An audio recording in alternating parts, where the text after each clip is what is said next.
Perkenalkan, nama saya Gilang Ramdhani. Di sini saya akan menjelaskan tentang perlawanan Kesultanan Demak. Saksikan videonya. Tempat dan waktu terjadinya tahun 1512 sampai 1513 dan sampai 1521. Tempatnya di Malaka yang jatuh ke tangan Portugis pada tahun 1511.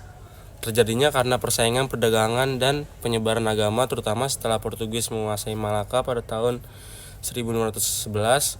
Kemenangan Portugis membuat pedagang muslim kesulitan berdagang dan mengganggu jalur perdagangan yang penting. Selain itu, misi Portugis menyebarkan agama Katolik juga bertentangan dengan upaya Demak dalam menyebarkan Islam di Nusantara. Nah, tokoh pemberontakannya itu Patih Hunus, putra Raden Patah yang memimpin armada Demak dalam serangan pertama ke Malaka yang dikuasai Portugis pada tahun 1513. Keguguran dalam serangan kedua pada tahun 1521.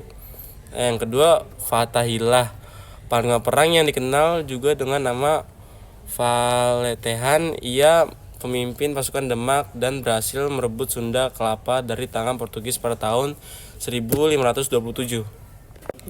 Nah, latar belakang pemberontakan yang terjadi di Kesultanan Demak, terutama perlawanan terhadap Portugis, didasari oleh keinginan untuk menguasai jalur perdagangan rempah-rempah, ancaman Portugis terhadap monopoli perdagangan Demak setelah menguasai Malaka, dan upaya Portugis untuk menyebarkan agama Katolik di Jawa.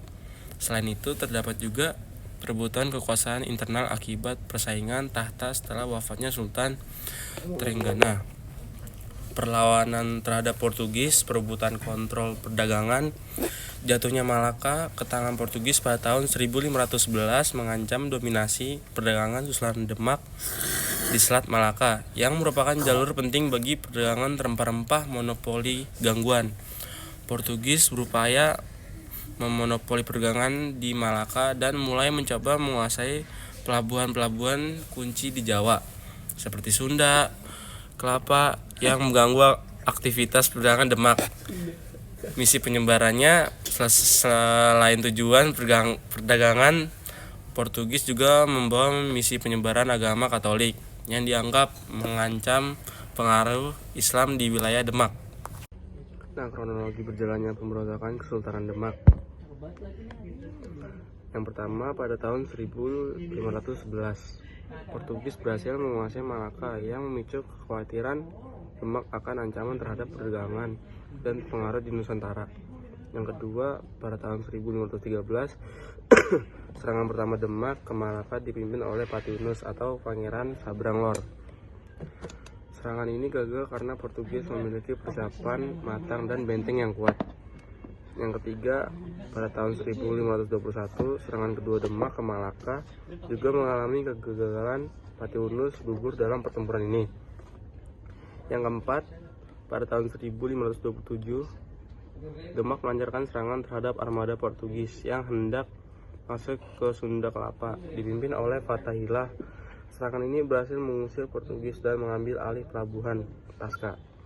Yang kelima, pada tahun 1527, Sunda Kelapa berganti nama menjadi Jakarta. Fatahillah terus memperkuat pertahanan dan aliansi meskipun upaya Demak untuk menghalangi pengaruh Portugis di Jawa Timur tidak berhasil.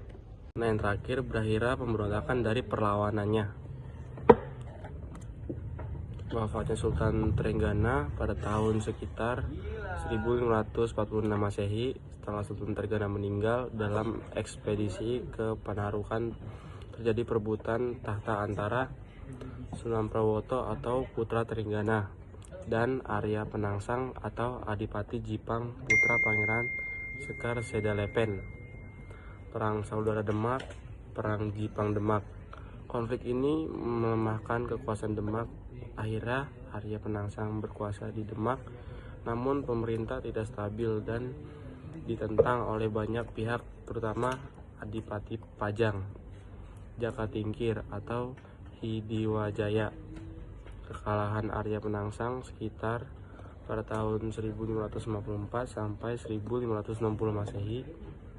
Pasukan Pajang di bawah Jaka Tingkir berhasil menewaskan Arya Penangsang. Dengan kekalahan itu, pemerintah Demak berakhir dan kekuasaan berpindah ke Sultanan Pajang.